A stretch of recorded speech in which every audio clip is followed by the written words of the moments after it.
আপনার মনে দুজি এই প্রশ্ন এসে থাকে যে মুশফিক আর ফারহানের জীবনের সূচনা কিভাবে শুরু হয়। মুশফিক আর ফারহানের জীবনের সূচনা শুরু হয়েছিল সাধারণ একজন মানুষের মতো করেই।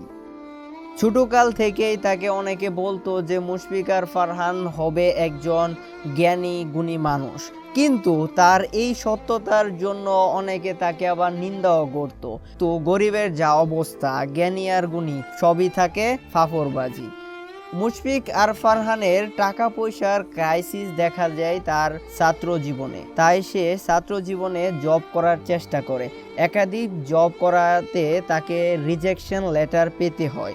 দেন তিনি সিম কোম্পানিতে কিছুদিন জব করে, তারপরে আর যে রেডিওতে একটি টেম্পোরারি জব শুরু করে, আর ওইটাই ছিল তার জীবনের একটি অন্যতম ক্যারেক্টার। এই কাজ করতে করতে একদিন দেখা হয় প্রডিউসারের সাথে। দেন তার ওই কাজটা ভালো লাগে, অর্থাৎ অ্যাক্টিং জগতে। প্রডিউসার তার অ্যাক্টিং দেখে মুগ্ধ হয়ে যায়। এরপর থেকে মুশফিক আর ফারহানের সফলতার দরজা খুলতে শুরু করে।